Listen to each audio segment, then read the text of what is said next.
Hello, everyone, and welcome to today's episode of the Globe webinar series on the future of global governance. I am Carrie Otterburn, and I will be moderating today's discussion. Today, we are joined by Professor David Coen to discuss his new book, Business Lobbying in the European Union, published this year by Oxford University Press and co-authored with Alexander Katsaitis and Matia Vannoni. David Coen is Professor of Public Policy at the Department of Political Science and founding director of the Global Governance Institute at the University College London. In addition to the book that is the subject of today's webinar, his publications include the Handbook on Business and Government by Oxford in 2010 and Lobbying in the EU, also by Oxford in 2009. And he's published extensively in leading journals such as the American Review of Public Administration, Journal of European Public Policy, Journal of Public Policy and Administration, and European Journal of Political Research. Also joining us today as discussant is Professor Wyn Grant. Wyn Grant is Professor of Politics in the Department of Politics and International Studies at the University of Warwick. He has previously served as both Chair and President of the Political Studies Association. He has written extensively on government business relations, pressure groups, and economic and industrial policy, comparative public policy, and in particular environmental policy, agricultural policy, and the political economy of football. In 2010, he was awarded with the Diamond Jubilee Lifetime Achievement Award of the Political Studies Association of the UK. We will begin today's webinar with a presentation by David of about 25 minutes. Then Wyn will start off the discussion by offering some reflections and asking a few questions, and David will have an opportunity to respond. Then we will turn to questions from you, the audience. Feel free to send questions to me throughout the webinar by using the webinar chat box function at the side of the webinar window. I will collect your questions to share with the speakers following the presentations. Before we begin, just a few words about the GLOBE project. Funded by the European Commission's Horizon 2020 program, GLOBE seeks to understand the constraints and opportunities for the European Union in promoting its interests and values through global governance, with specific attention to 4 key areas: trade and development, security and migration, climate change, and global finance. The 3.5-year project aims to identify the major roadblocks to effective and coherent global governance by multiple stakeholders in a multipolar world, as well as to look ahead to 2030 and to 2050 in order to equip policymakers with the tools they will need to deal with future challenges. On behalf of the GLOBE project, I would like to thank David and Wyn for joining us today. And now it is my great pleasure to give the floor to David. Okay, well, thank you very much for the kind words, and thank you very much for inviting me to talk as part of this GLOBE project, which I'm also involved in looking at business and the environment or environmental policy. So perhaps in a year's time, I'll be able to join this webinar again with a new book on business and the environment. But today's book is on business lobbying in the EU that I wrote with Alexander and Matia, and I'd like to thank both of them. They're not here today, but without their important inputs, this book would never have come to completion. So this book is a book that's been emerging, developing, evolving over a long period of time, over almost 30 years. I've been looking and surveying big business and how they lobbied in the EU every 10 years for the last 30 years. In addition to that, I've been studying and looking at how business and the institutions interact with each other, drawing down on the transparency register and on consultation documents, probably for the last some 20 years. And then in the last 5 to 10 years, as part of a large British Academy grant, I've been looking at the organization of government affairs, offices, and revolving doors in Brussels. And so this book, in a way, tries to bring together this body of work that I've been exploring for much of my career, and I've tried to try and create some order, looking at initially the macro environment in which business and government has evolved. So the first question is, how has business lobbying preferences changed over the last 30 years? What has been the changing logic of action in light of institutional changes, in terms of structural changes, in terms of the market, in terms of increasing regulatory delegation to the EU, in terms of changes in treaties, and the changing power of the European institutions over a 30-year period. And then to look at the knock-on effect of how the type of person that's been involved in business and government has changed in response to the demands from those institutions. So the initial part of the book is a sort of macro study of change and the forces for change on business political action in Brussels. The middle section of the book is the meso section, which is trying to look at who and where do interests mobilize. It's looking at the supply and the demand side. So basically what interest groups and particularly firms supply and what institutions, the European Parliament and the European Commission demand. And this is just trying to get at the density of the population and the diversity of types of interest groups across the institutions, across the policy issues, and along the policy cycle. So does policy make a difference? Does the institution make a difference? Where we are in the policy cycle, does that make a difference in terms of who is at the table trying to influence the policy process? And then, as I've said already, to try and explore that changing relationship in terms of how companies organize themselves, and particularly government affairs in Brussels, who's staffing it, the size of the government offices and the resources that they bring to bear on the government political story in Brussels. Okay, so a little bit of context. Lobbying is big business in Brussels. It's $1 billion Euro business. It's probably second in terms of scale to Washington, in terms of the number of people and the amount of money being spent.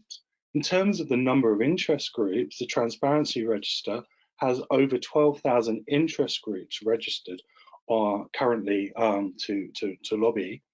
And over half of those interest groups are what would be called in-house groups. That's basically business groups, business trade associations, and so forth. So if you look at Figure 1, of that 12,000 interest groups, 50% are the red on the figure are basically business groups mobilizing. Of those 12,000 groups, there's about 3 to 4 individuals per organization. So in total numbers of lobbyists, you know, the figure we all hear, 30 to 40,000, isn't hard to believe in terms of people lobbying.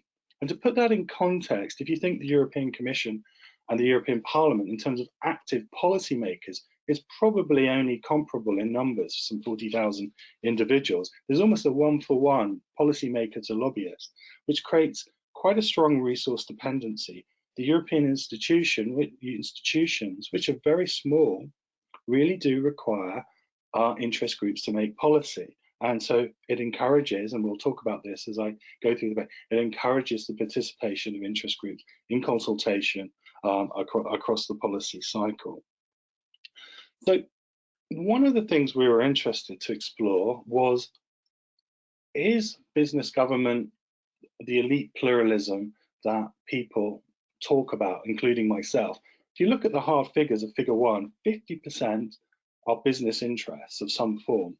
So your initial thinking, if you just looked at total figures, would be yes, it's an elite pluralism where business has a huge comparative advantage in numbers. But one of the things this book tries to explore, it tries to disaggregate this and to say, is there variation in terms of activity between the Commission and the style of activity at the European Parliament?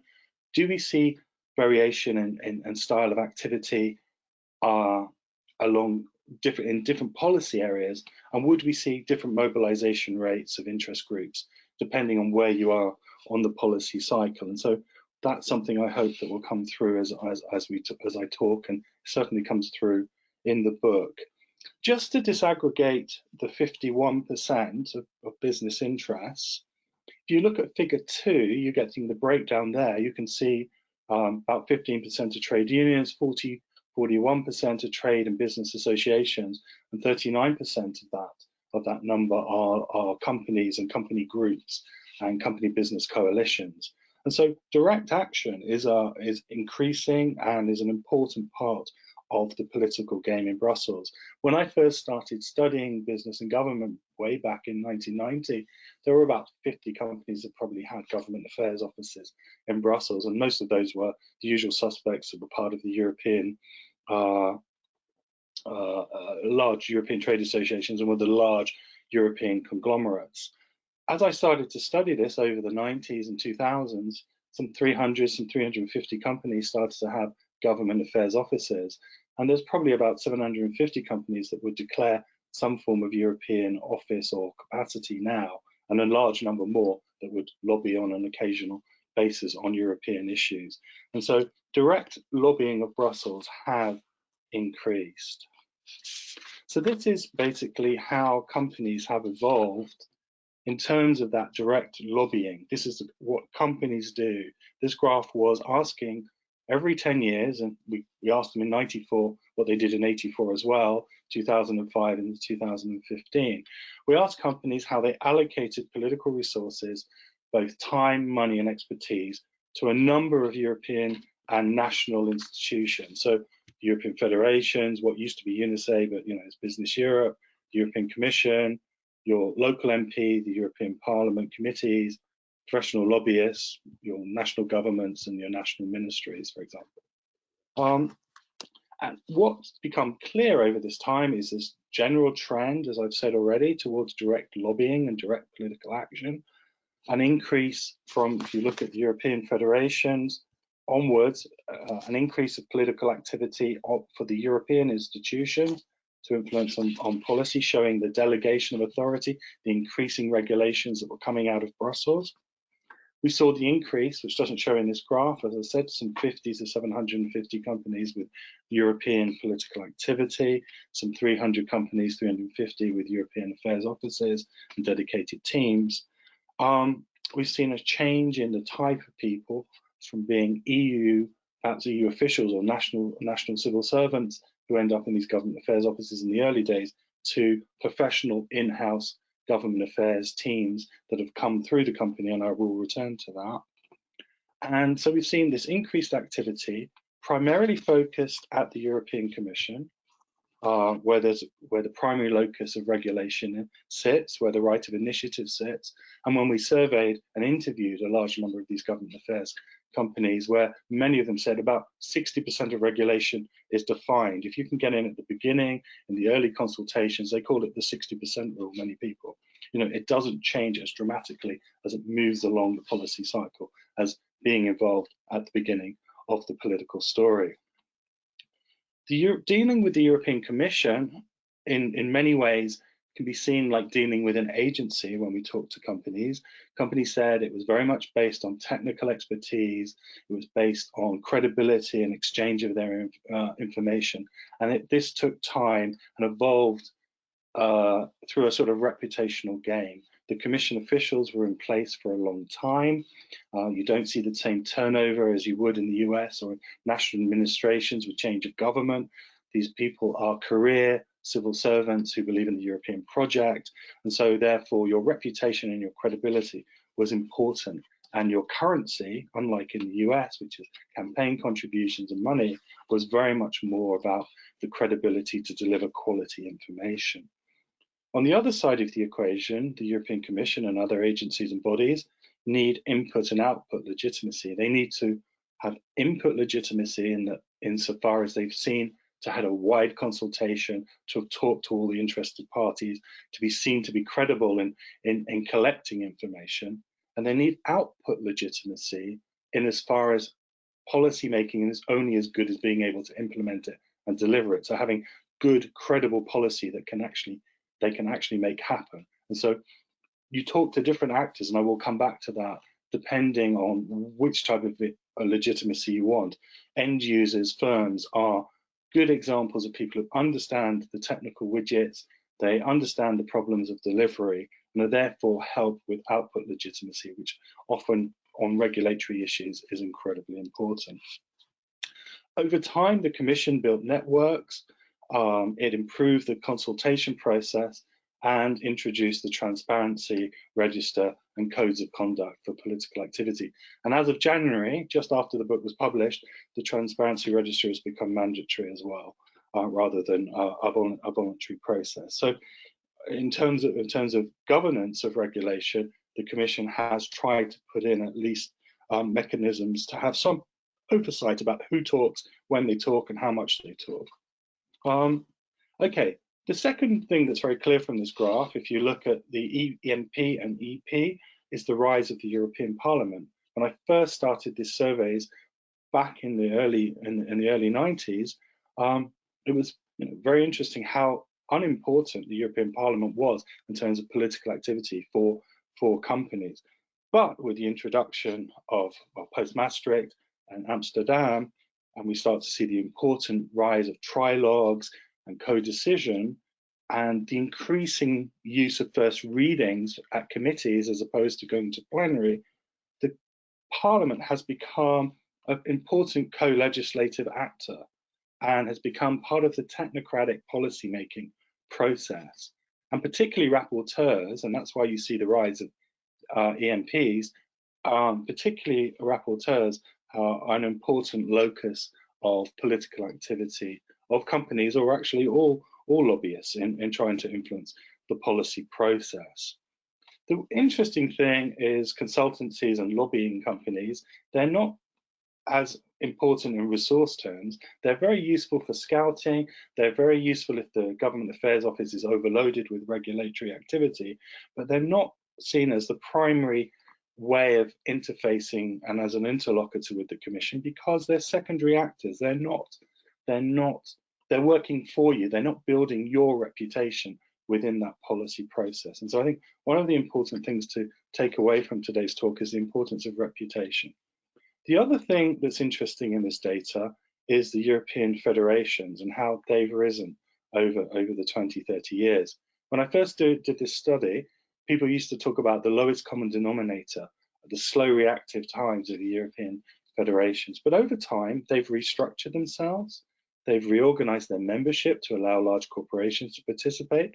They've expanded in numbers, and in so doing, disaggregated. So you have more clearly defined policy goals. You have incumbents and new entrants, for example.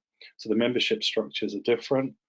And they've increasingly often helped companies when seeking to influence and lobby directly. So they help create those credentials, those credibility lines, that reputation as a good European in the policy process for companies to operate as direct actors as well as collective actors. So I think that's an interesting observation to take away as well, that the rebirth of the European collective action over 20, 30 years in Brussels, as companies and the associations have learned to work together in a more efficient and effective way with the European community institutions. I think the other thing really to take away from this graph is obviously all of the channels are important, whether you're using European federations or whether you're using national associations or your national ministry or your national government. You need to use every channel to be effective. It's an iterative process. You want to put that message into the policy process as many times with as many different hats as possible. And you want to use your national ministry to perhaps influence the comitology process. You want to have your government ministers going and talking at the Perm Rep, so that your message comes in again and again and again. And this, to one degree, is one of the problems when you're trying to capture and measure, particularly in transparency registers, how much a particular company is lobbying, is sometimes you don't see how much the firm has actually lobbied, because it's double hatting. It's wearing different guises, different hats, depending on where it's coming in along the policy process. It might be putting its voice in via this European Federation, or having lobbied hard at the national ministry on some technical aspect for comitology. And so effective lobbying means that you use the nation state and the European. It's multi-level and it's multi-institution. And I think that comes out very clearly from the study and how firms have learned to play the complex multi-level governance environment that is Europe.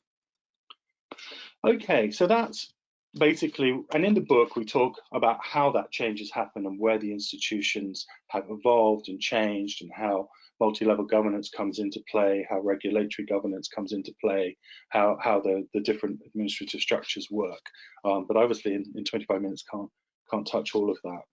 So the second part of the book, as I said, is the meso, where we want to look at institutional demand and firm level or interest group supply. And we want to look at how policy institutions and the policy cycle potentially affect what we said before. One, mobilization; two, the types of interest groups that play, and whether we see an elite pluralist environment. So this particular table in front of us is the current transparency register for the different DGs of the European Commission, with the different policy areas. And one of our hypotheses, one of our arguments in the book, going back to this point about input and output legitimacy, which came through very much in our early qualitative discussions, both with commission officials and with firms, was did the nature of the good change what the institutions demanded? And we believed it would. And what we see here are two very clear phenomena. One is interest groups mobilize where there's high levels of regulation, environment, business and industry, single market, energy, climate change, competition, and so forth. So the total number of interest groups is largest, but the types of interest groups that are involved in each of these different types of policies changes in terms of the ratio. And what we see is, if you look at the dark grey, that's basically business, business interests that have made representation in those policy areas. And so areas that are highly regulatory, where there are high demands on technical inputs, we tend to see a much higher concentration of in-house business mobilization and a smaller ratio of NGOs. So the companies mobilize and they are active in the policy, in those policy debates. And when we look down at maybe redistributive policy areas in education or youth or culture, you see there the Commission is perhaps trying to be part of a wider consultation, wants to be seen to be having input legitimacy, that it's tried to talk to all the stakeholders. And there we'll see ratios where the NGOs and business tend to be more evenly distributed. Of course, the primary costs to industry are obviously reduced in some of these policy areas, whereas when we're talking about technical regulations, it may cost them a great deal of money if they don't get the right regulation, in terms of retooling or having to create new specifications or create new products completely. So obviously mobilization rates are a function of the salience of the issue, but also on the supply side and on the demand side, what the institution is seeking to legitimize and to facilitate. So one of those, that was for the European Commission.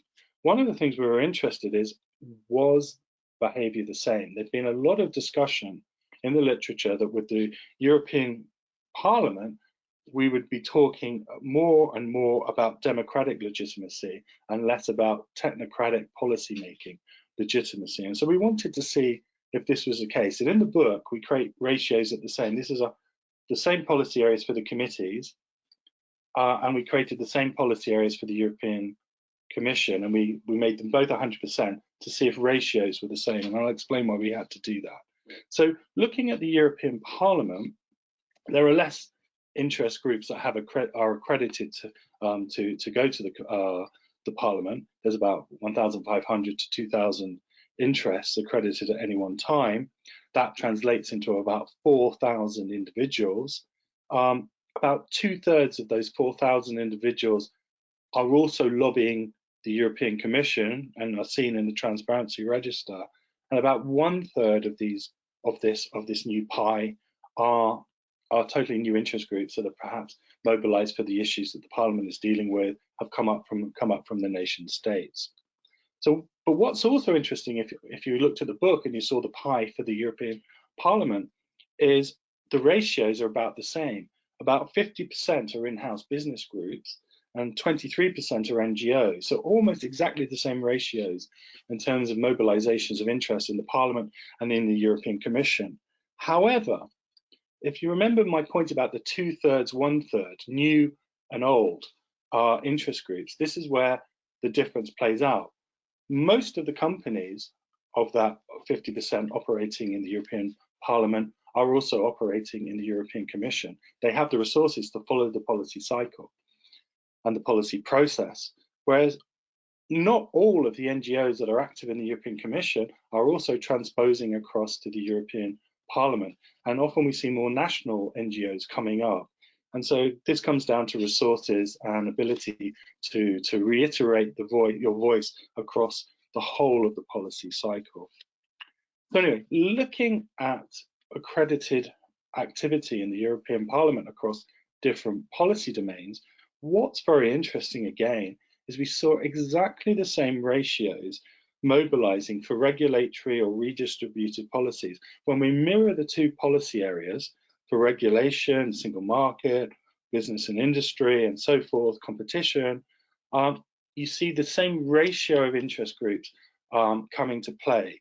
And again, you see an input legitimacy argument emerging when we start to look at the distributive and redistributive policy areas. And so what's interesting to us is we had heard in the early days of these studies that the voice and the types of interests that participated in the policy process in the European Parliament would be different because they bring the democratic aspect to the policy process. But what we've started to see as we did this more and more of the detailed analysis of policy committees within the Parliament was actually the EP was much more part of the technocratic policy making process because of the trilogues, because of the fact that so much of the policy is at first readings, and so therefore it's played out at the committees. And interest groups realized that it was about technical influence and input into the debate as the trilogues feed back on one another, and that the wins at the European Commission needed to be consolidated and pushed through in the committees of the European Parliament. So that's one thing we noticed, and that's definitely true in regulatory areas. Where we saw more input legitimacy as opposed to output legitimacy was where the process was more about OLP, the ordinary legislative process, where we would start to see basically, sorry, I'll rephrase that. When the Parliament had right of initiative and own initiative, we saw a more diverse cluster of interest groups, whereas when it was OLP, it tended to follow that sort of regulatory output legitimacy sort of model. So I think one of the things that struck us is that there is variety in pluralism, there's a chameleon pluralism, but it's not across institutions, it was across the policy types in the policy process. And I haven't got time today to also talk about the policy process, but we also saw the mobilization rates varied across the policy process as well. And so business follows the whole cycle, but NGOs tended to try and be at the early stages in the consultations, and then would go back into their national models and the perm reps. Okay, so that is sort of the meso part of the story, that the nature of the good, the nature of the policy cycle drives more of the mobilization and style of political activity than the institutions themselves. But how do you manage this whole policy process? And this was the third part of the book, and I think perhaps one of the most original parts of the book was this study of how the micro side, how firms organize their government affairs offices. And it's moved from a one-person outfit who perhaps had been at the commission or perhaps had been a minister and had been a senior civil servant in a domestic ministry who gets seconded to Brussels and joins the company. And it's moved to this professionalization of government affairs. So today, government affairs in Brussels, on average, a government affairs office spends about 50,000 euros. It's on average between 2 and 5 people. There's probably some 350 dedicated European affairs teams, as I've just described. And the people who are in them are usually quite senior in terms of their accountability within the company. They report to the board, or they definitely report to a senior director on the board in terms of their line management. They've been in the companies for a long time. They've grown through the sector and through the companies, and they know the business models. They know what are the lines that can and can't be crossed in terms of the success for the future of these companies. And they've also been in these public affairs government affairs offices for a long time as well. So this is an interesting phenomenon. So when a lot of people have talked about Brussels over the last 20 years, they tend, when they talk about business, talk about revolving doors. But actually our study showed for this sort of 350 companies, individuals, that actually 70% of them had come through industry, through the private sector. And actually very few had come out of the European institutions themselves, certainly at the senior level. At the senior level, Commission officials stay in their jobs for a long time. They believe in the European project. They're incredibly well paid. They have golden cages. So they're not looking to move in the same way that American administrators who have to change with the administration are looking for the next job in the private sector and are looking for better paid jobs in the private sector. So the revolving door phenomena at the high level is less than one would expect. Now, at the junior level, where perhaps it's stagiaires or junior members of the team, we see slight variation there. You know, people who've worked as come out of the College of Europe or have come out of being assistants to MPs and so forth, may, particularly in high legislative periods for companies, end up in these more junior positions, perhaps while they're waiting to pass the concours to get into the European Commission.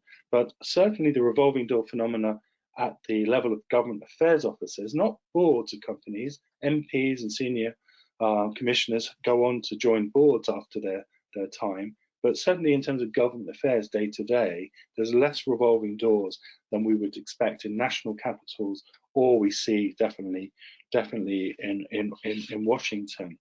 The only other thing I'd say is actually the career path as well in terms of educational backgrounds is very different to the US. In the US, we tend to see people who studied public affairs or law as career paths into government affairs, whereas we see a very diverse career path in terms of education, from science to social sciences, to medicine, to technical engineering subjects. It tends to be a diverse group of people, just as you would have into any private sector organization. So it again shows these people are initially coming in as part of the graduate schemes of their companies, and then perhaps doing MBAs and specialist degrees as they evolve through. So the nature of these people are professional government affairs, but professional individuals from the sector from which they emerge. So very briefly, I think I've said much of this, but if you were to compare the EU with the US, you would see the US logic of interaction as an economic transaction, whereas you'd see a trust-based relationship in the EU based around information and technical exchange, whereas in the US it's about votes and funding PACs, campaign contributions. I don't know what's spent in total in the US, but it's a huge sum on campaign contributions. Only £3 million is spent and we talk about it in the book, only €3 million is spent in Europe in funding political parties and think tanks. Time horizons are very short run in the US. You have to build long-term relationships and long-term time horizons in the EU. The type of person you would utilize when you delegate to influence, you'd use in the US, you'd use consultancies, you'd use lobbying firms, and then in-house, you'd flip that round. In-house is your first point of call to influence in Brussels, and then the external. The turnover is very quick in terms of people in government affairs offices, longevity in the EU. In the US, it's estimated, 2/3 of any of the staffers in Congress go into private sector as an administration turns around.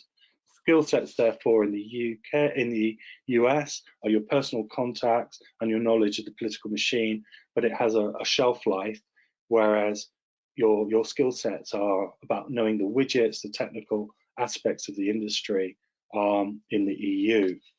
I'm aware of time, so I think I'll stop there. And I think I've said everything else I wanted to say. So in summary, there's a distinct EU lobbying style. There's new direct action that has evolved over the last 20 years. The logic of collective action has changed and matured as well. It's discretion-based politics based on long-run trust games, where you can exclude those lobbyists that are misinforming or have bad practice. You have professionalization of government affairs, and there is elite pluralism if you look at the total pool, the total number of interest groups, but there's a sort of more chameleon pluralist model that you have to think about when you disaggregate to the different types of policy area and the policy cycle. So I think I'll stop there, Wyn, and you've, as I said to you earlier, you've watched this project evolve over the 30 years, so I look forward to hearing what you think. Thank you very much, David. We will pass over to Wyn now, but I just want to remind the audience that you can send your questions to me through the webinar chat box window. And thank you very much, David, for this very concise and this tour de force of your book in just a short 30 minutes. That was quite amazing. So I pass over now to Wyn, and I will drop a picture because we're having a bit of a technical difficulty with the camera. So just to let the audience know. Okay, well, thank you for the invitation to take part today. This book is clearly an important contribution to our understanding of business-government relations at the EU level. It combines theoretical, methodological, and empirical contributions. And the empirical analysis, as David has pointed out, draws on more than 30 years of work and hence real in-depth expertise. I think an illustration of the empirical insights is this discussion of the way in which the government affairs function has moved from being improvised to professionalized. And as David mentioned, when he started in studying these things in Brussels, there were just about 50 people working in government relations divisions, and now, of course, there are several hundred. The sort of person who fulfills these roles is described and assessed, but I think who to hire for them remains an important question. Strategy for a company may still need to be determined at board level, leaving tactics to the relatively senior but still essentially middle management government relations experts in Brussels. I think another interesting insight which David highlighted is the way in which associations have sharpened up their act and become much more effective organisations, and in particular tapping directly into the big companies in their sectors. I think if we're looking at it conceptually, then there are two key insights in the book that should be emphasised. One is the need to bring together demand and supply perspectives on business-government relations. The other is bridging the perspectives offered by business studies and management theories and those of political science. What we can see is that information is at the core of lobbying, but it is not a neutral commodity, and the way in which an issue is framed is in fact very important. Now, although a variety of theoretical perspectives is available, which each of them generates insights, it is noted in the book that there has still been little work on the micro-political theory of the firm. This is something which has interested me for a long time, too long really, along which I have not made any real progress. One comes up against the fact that firms are primarily economic actors, and politics is a means to achieving their economic profit maximizing goals rather than a goal in itself. It is concluded in the book that there's an exceptional mode of business government relations in Brussels, which reflects, of course, the fact that the EU is a polity like no other. I think what comes out is that there are very complex decision-making processes which require a great deal of sophistication about which channels to use and when to use them. It is noted in the book that the literature avoids fundamental normative discussions on political representation and democratic legitimacy, and it is to the normative implications of the analysis that I would now like to turn and raise some questions. It's the big picture I'm concerned with here, rather than the specific challenges of lobbying regulation, which are acknowledged to be complex. Now, the overall perspective, as David has pointed out, that is identified in the book is one of elite pluralism, although I would add that I think what we have in the European Union is a very technocratic version of elite pluralism. The book states that business is part of a wide, diverse ecosystem of actors that produces efficient and legitimate public policy.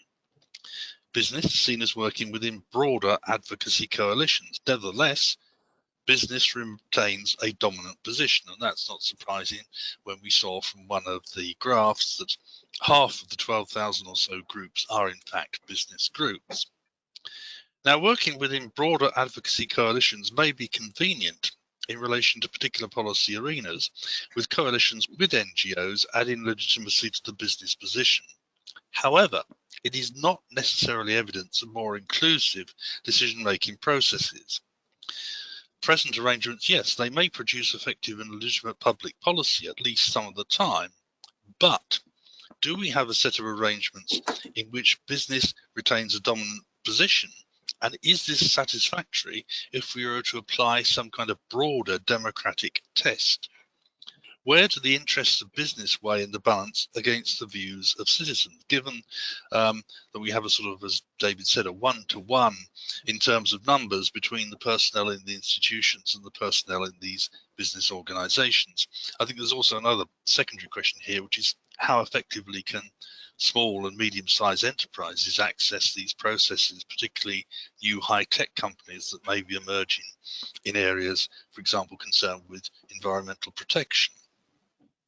Now, I think one of the strengths of the book is that it does synthesize the evidence about how the system works, so we can then get a very good understanding of how it operates.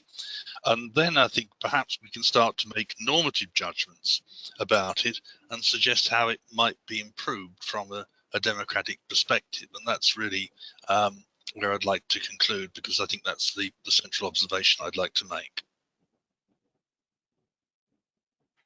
Can respond. Well, the responses I agree with very much with what Wyn. We've known each other a long time, so there's probably be some intellectual capture of each other over the years. So I'm very sympathetic to the points Wyn is making. In terms of voice of smaller groups, SMEs, for example, or new entrants, as you said, one of the things that's been interesting, and I think I alluded to with the restructuring of the trade associations, was that we've seen increasing, and I guess with changing technology and the fact you can have more virtual associations, you don't need to have as big an office representation, as we've seen the disaggregation and emergence of more and more European associations. So in telecoms and in energy, for example, when we had the liberalization directives that went through, we had the large incumbent energy sector and telecom sectors, but very quickly we saw the emergence of new entrant trade associations as well. And I can see the emergence potentially, as you said, for these small tech companies that maybe come in with environmental solutions, for perhaps new coalitions of tech environmental associations that may emerge. The other thing that often happens here, as you alluded to as well, Wyn, is the emergence of complex advocacy coalitions. I think the cleavages are no longer the traditional cleavages of capital v labor or business v citizens. We see actually, and I think I was trying to say that in the book as well, that we see the cleavages are around the debates and fights that happen around a policy or a piece of regulation. And so business may be fighting business, big business against big business, high energy users against low energy users. And there, these new entrants in environmental energy solutions or NGOs can become gatekeepers, they can become legitimizers of the position, because as we said, influence is about the credibility of the information you bring. And if you are bringing a complex coalition, advocacy coalition, that seems to be capturing a representative sample within the debate, that gives your group more traction, more weight in the consultation processes, and therefore potentially greater influence and ability to frame that first 60%. So I think what we often see with NGOs is their ability to be, as well as sometimes going head to head with industry and sometimes shining the light, you have different types of activity. NGOs sometimes are insiders, and sometimes they want to be outsiders. Sometimes they want to shine the light on the malpractice of business or the misinformation of business, but at other times they want to work with business because they can be a countervailing voice with the countervailing economic interests. So it is, as you and I both know, a much more complex web of activity in trying to get the ear and of the policy maker. So in some respects, that's where SMEs and where NGOs are perhaps most likely to be effective in building and helping to frame and define coalitions, often working in think tanks. Brussels, one of the things we shouldn't underestimate in Brussels is the importance of policy think tanks that often become the echo chambers to initiate debates, to initiate the policy. One of the things that's in the book, but I didn't have time to talk about, is when you look along the policy cycle, you see how much think tanks are involved in the early days. And so that's where you get unusual coalitions of actors coming together to start to create the blue sky thinking of the next agenda that needs to emerge within Brussels.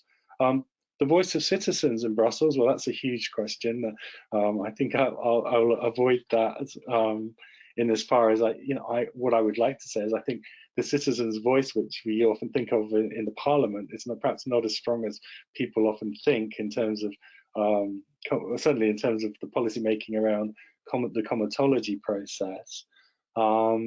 In the early days, we used to hear the companies and business groups would change their voice, would change the way they would frame a debate, and they would perhaps move it away from about the technical regulation and would talk about the jobs back home that would be lost if the technical regulation that they were pushing for wasn't taken, and that was about sort of trying to talk to the MPs that had constituencies and were representing citizens back home.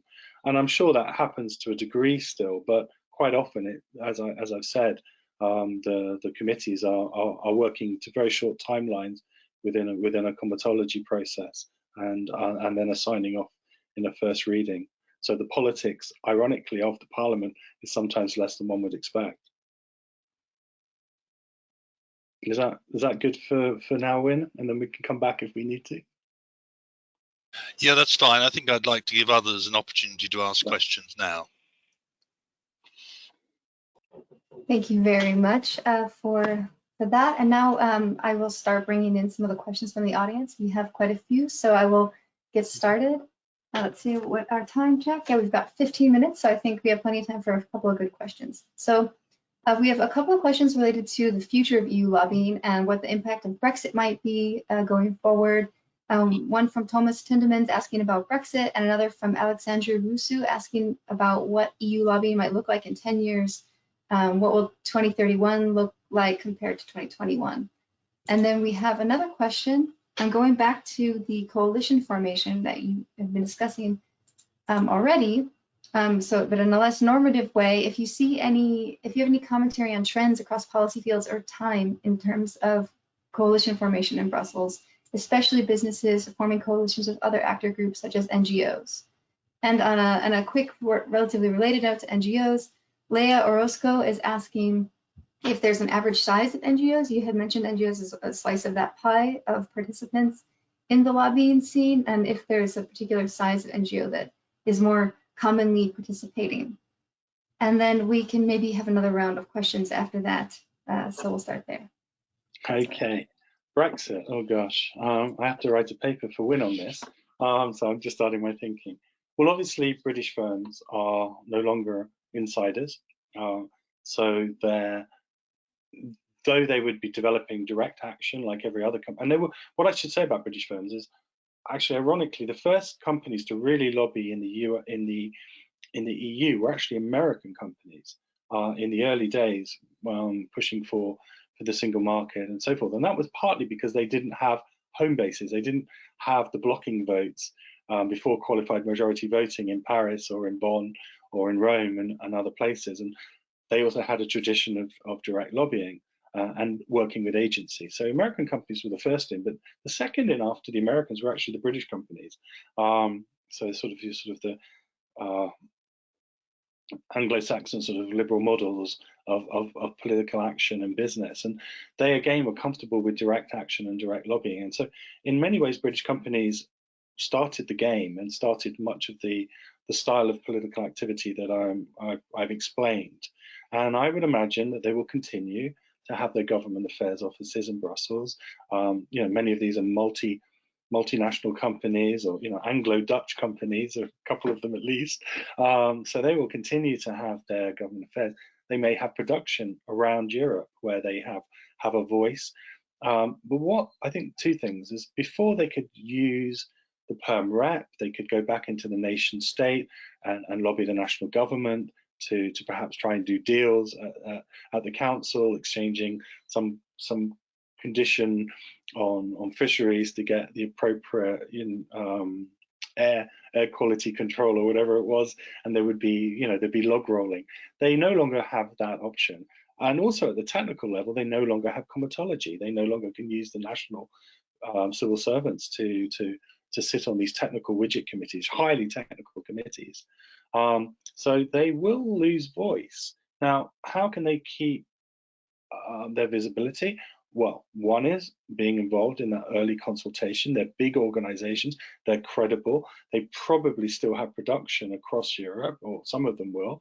So they'll use their influence in national states where they have production. If they have production in Prague, they will go to the Czech government, or if they have production in London, Lithuania, they will go to the Spanish government.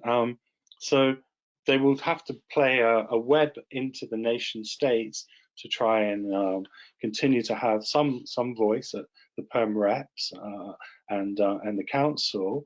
They obviously lose their influence at the European Parliament, but again, look for regional alliances. They will have to look for strategic alliances with other large corporations or other firms that have similar interests that are embedded in Europe. So we might see more interesting coalitions being formed, more clubs, business clubs. But I don't think they'll be totally excluded. If we look at Japanese companies, if we look at American companies today, as long as they've got production in Europe and they are pushing for standards that fit with the broader goals of the European agenda and the broader European integration process, they will be credible voices. The problem will be if and when British regulations start to diverge dramatically from if they do, from EU regulations, what that will mean and where and how they position and where they put their primacy of political preference, whether they're lobbying national government, the British government, to converge or continue to stay aligned with EU standards because of access to one of the largest markets where they're probably most integrated, or whether they push for the European agenda to be moving in the direction of wherever British regulation emerges. It's still very early to tell, isn't it, where Britain will go and how quickly we can or can't diverge. They'll continue to have voices. There's still talk of participation of national regulatory agencies in the UK potentially participating in the EU networks. We're waiting to see where that goes and where their voice is. So there'll be this sort of bottom-up opportunity for influencing the European process through agencies and agency networks as well. But it's very early days. I think I've spoken to actually quite a few companies around this issue, and they're trying to get their head around this, and I think they will probably expand and continue to maintain their presence in Brussels. 2031 to 20, in a way, I'm sort of talking about that. I think the phenomena of professionalization will continue. More companies will come in over time. As the European project assuming the European project continues to evolve, and I think British companies will continue to maintain their visibility and active participation in the policy process. I'm aware of time. I think in terms of coalitions, I sort of answered that already when I was talking to Wyn.